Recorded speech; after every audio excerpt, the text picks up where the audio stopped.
What is up guys? Papa Pao here. Puro pagmamahal. Lungsod Quezon, nakapuro. January 16, 2026. Kasama natin TTMD. Tigas ng Pagaling Sir Dexter Cardenas. Voice for today, Officer Apa Kahusay Cortez. Good morning. Morning, boss.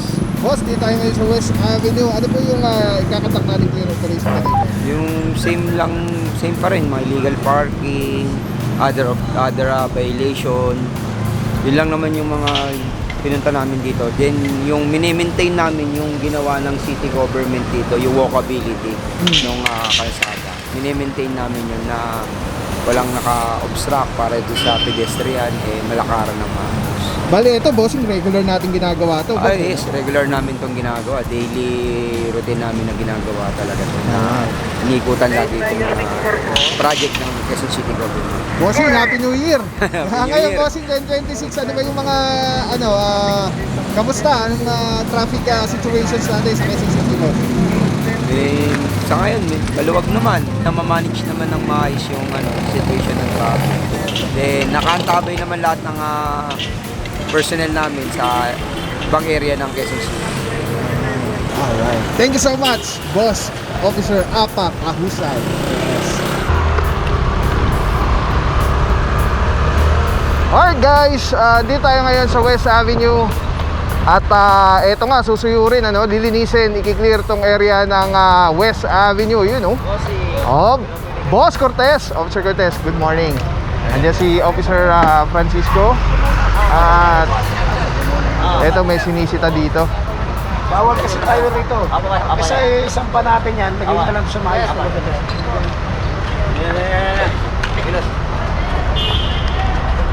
Magmula ngayon, bawal na ha. Alright mga puro, eto, nasa sidewalk mismo yung kanilang mga paninda. At sinita ni Officer Calmado, namimiss natin to. Officer Francisco, good morning. I miss you. Happy New Year. Boss, kamusta naman? Ano ba yung ginagawa natin today? Ito yung sa pagkakaalam ko, ito yung unang araw ng clearing operation natin dito sa Timog, West Avenue. West Avenue. Ngayong taon. Okay, actually may mga nauna na, pero parang mga partial na lang yun na clearing operation.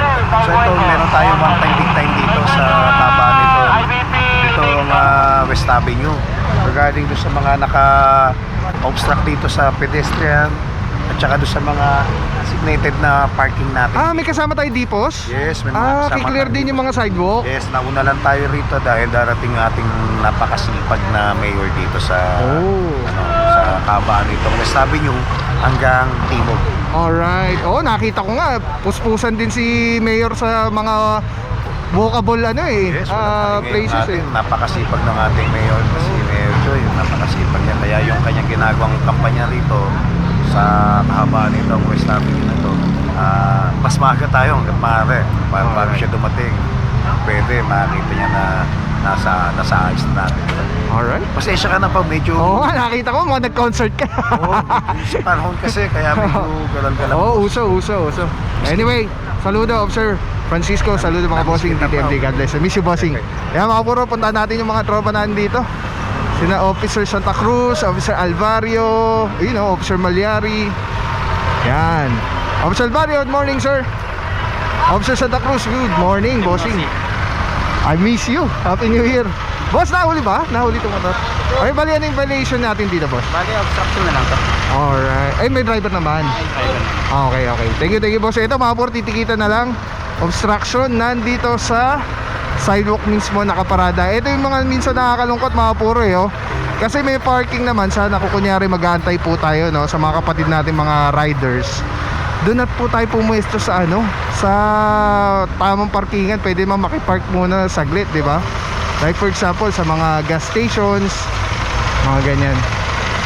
Alright mga puro, inaantay lang po yung ibang departamento na kasama natin today. So, antabay lang po. Let's go guys. Purong pagmamahal.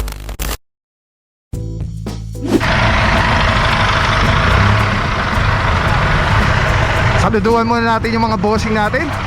Officer Arugay, good morning. Happy New Year, boss. Happy New Year. Ayun o, Officer Malyari, morning bossing. Happy New Year po. Ay, si Bossing, Officer Sawalan. Dito naman kasama natin, syempre, Boss Amo.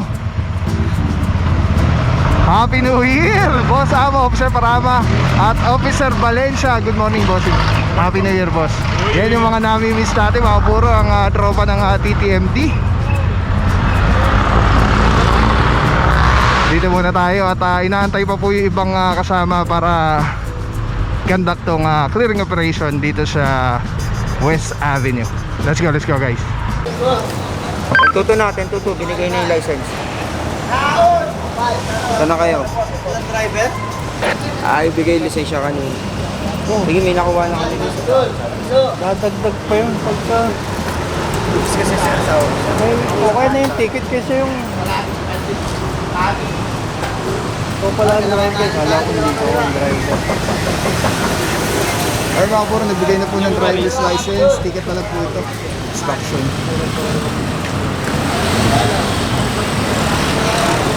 Tapos meron pa pong isang tricycle. Ito na nahulog. Based dun sa kanyang body, ang kolorong po. Dahil walang body number, walang Usually may nakalagay po kasi na kung anong toda sila. Tapos yung number nila. Tama ka na muna, magaling ang pakisa.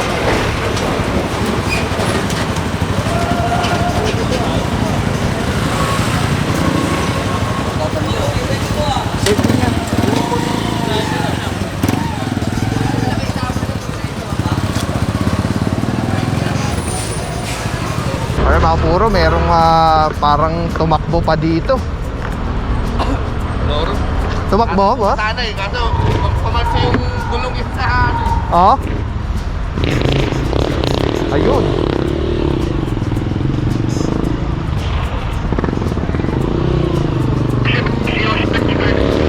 Tumakbo pa at mukhang kumalso dito yung kanyang kanyang gulong.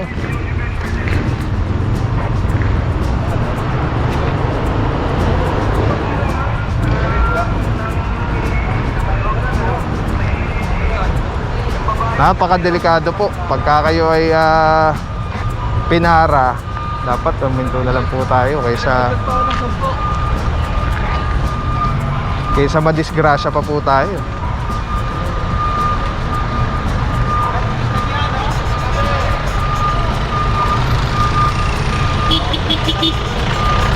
Hop, syempre yung Lodi ko. Boss Podi, Poging Lodi. Boss, kamusta mo? Okay naman, boss. Okay naman. So ngayon, kaya ka nandito at hindi ka na uniforme kasi Civilian ako ngayon. day off mo. Day off. Ayan. Alright. Tayo ngayon eh. Ay, basta always pogi ka lang. Puntahan ko lang to, bossing. Suporta pa rin naman tayo sa tropa eh. Oo. Lalo't taga rito tayo. Suportahan pa rin natin yung tropa. Alright. Boss Podi. Yan. I miss you, bossing. Happy miss New you. Year. I love you. I love you so much. Punta ko lang to, boss. Okay, mga puro, may napara dito. Si bossing walang helmet yung angkas niya. Ito lang light. Kalimutan mo, sir.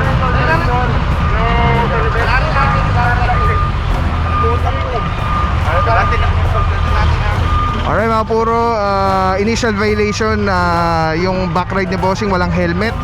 So dapat po kasi lagi yung nakasakay sa motorsiklo pareho po yan naka-helmet. And upon apprehension, nalaman ng tropa na Sir, walang lisensya sir, si boss, kaya ito, impound po yung kanyang motorsiklo. sir, meron ka bang portal? Kapatid na portal mo. Wala ka rin dala cellphone. Wala ka na. Sayang. Knowledge naman kasi yung portal eh, kaso wala ka rin dala cellphone. Jesus Fernando na bubuksan naman kaso lang. Ano ba tawag? Hindi ko sinatapos ng baka ng trigo kaya Hindi, ang hinahanap kasi natin sir, yung lisensya nyo, hindi yung Meron naman entry. Kaso, asan yung license natin? Kahit portal sir, baka meron ka mapipresent kayo sa portal, kaya namin tikitan nyo yun. Picture yung sa portal. Parang wala rin. Meron Wala. wala. wala. May license ako sir, kaso dyan sa bahay, nakalimutan ko lang. Madali lang sir. Mali ko tayo dahil natin lisensya natin. Kasi Ito sir, pasensya na po pero may ipod po muna yung motor natin tapos pasensya na lang po yung license natin doon na sa impounding. Ang mga ORCR, Pasensya na po. yung ORCR, yung papeles po. Wala siyang Ha? lisensya. Check mo yung papeles po. Pasensya na po. Okay mga puro, no choice tayo. Kahit dun sa portal sana pwede kasi ano naman na yun, ina-acknowledge yun na matikitan. Kaya lang di rin dala ni bossing yung cellphone niya, pero may lisensya naman daw po siya. Naka-expired lang po eh. 24. Isang taon. Expired? Isang taon. Expired sa taon. Dami. Registered. Unregistered din pala. Ayun, nakakalaman. Alright. License. Without license. Tapos No helmet. press code. Nakachinelas pa. Chinelas pa si bossing. Oh, shout out Officer De Guzman. Happy New Year bossing. God bless, God bless. Alright mga puro, dito pa rin po tayo. Standby lang at inaantay yung ibang tropa. Ayan, nandito na po ang tropa ng MMDA. MMDA Seated 1. Good morning, Officer Testa ng MMDA Seated 1. Saludo mga bossing. At kasama rin natin dyan si Officer Mamenta. Ayan. Alright, let's go, let's go. Ito sir ang student permit, hindi po yan student driver's license permit pa lang po yan. Kailangan po pag nagmamaneho kayo, may kasama ho kayong professional o kaya non-pro na lisensya ha. Isang kasi mambin sir. Po? Mambin. Trinidad sir. Pasensya na po nasa operation po kasi kami sir. Mayroon pati mga student permit po sir. Ito na sir. Para makapag-review lang po lang. Kasi naman nag-anak po ito. Pagka 1.5 sir, student permit.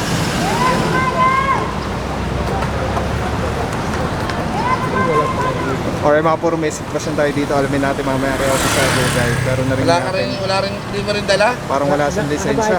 Baba ka na lang muna dyan sir ha. Baba ka na lang muna. May pamit ko na dyan talaga. Wala po talaga. Diyan ka na lang, diyan ka na. Baba ka muna dyan, baba ka muna. Dito tayo mag-usap. Tess!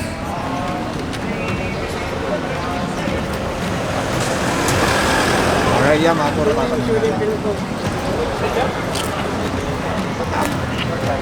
Baka may nakarekta dyan. Negative. Puro may susi yan. Wala rin itong ano. Wala Lisensya? rin lisensya. Ikaw natin yan. Oo. Dadalhin natin ang sibling dyan, sir, ha? Hindi natin kasi dito.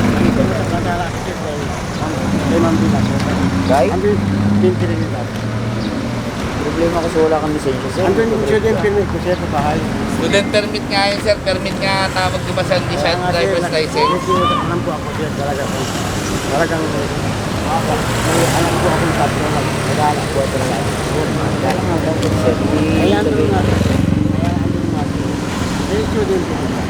Hindi nga po balik ang student permit, Hindi sir. hindi na ako wala. Oo. Matagal ka na nag-drive, sir. Hindi pa. Bal. Hindi kayo pwede mag-drive sa guys student permit, ha? Bawal po yun. Okay mga puro, ito tanong natin. Officer Arugay, good morning sir. Good morning sir. Saludo mga bossing. Boss, ano yung naging sitwasyon nandito kay bossing? Ang unang apprehension natin sa kanya, ang moving violation niya is driving tricycle on national road. Ngayon, saka overloading. Ngayon, upon apprehension, nalaman natin na ang sabi niya, student permit pa lang daw yung license niya. So, hindi natin consider yon kasi student permit, dapat doon kahit pa paano meron siyang kasamang professional o kaya non-pro na mag-guide sa kanya. Ngayon, hinanap natin sa kanya yung permit niya, wala rin siyang mapakita. So, for verification, impound muna yung ano niya hanggat wala siya nagpe-present na license. Alright. Thank you so much, Officer Arugay.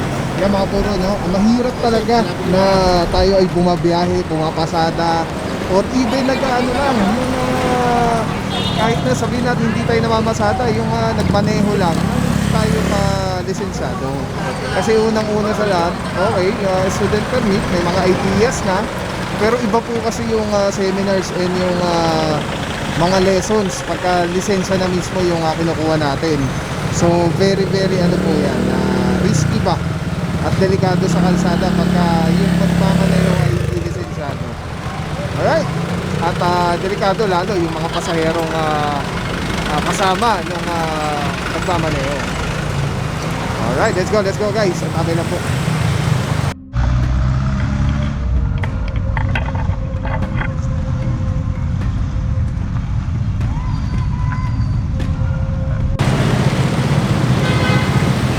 Grabe, dami ng MMDA.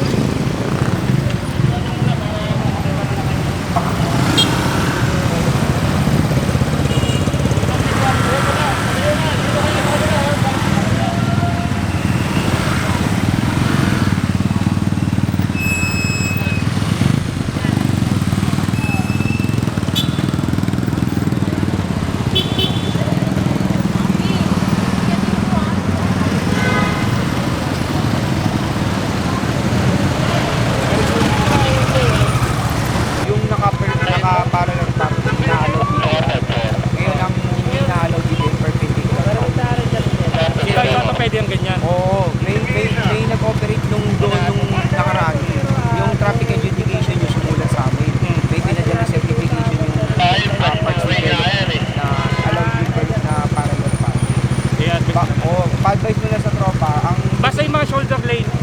basta yung may parang lay-bay, Oo. pwede yung parallel parking. Yung Oo. perpendicular parking, mga nakagano, yun ang muli natin. Yun ang inuuli natin. Yung pagganto. Oo, tsaka yung slant, tsaka yung mga nasa sidewalk. Sige.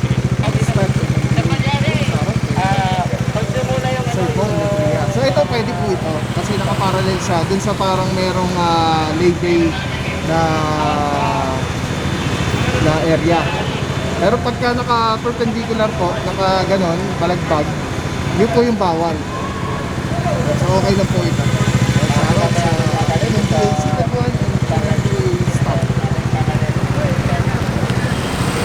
Meron na rin po tayo kasamang kapulisan, CCTV. Alam nyo ba, may natural sanitizer, panghangin, pangtubig, pangpagkain, skincare, at pet care. Ang tawag dito ay Ozonizer 2C. Tested ng Department of Science and Technology. O-on lang natin, 30 minutes po yan. Pag natapos, bibigyan kayo ng napakataas na oxygen level. pH level nito ay 7.3. For more information, visit Super Oxygen sa Facebook page or 0917-755-0889.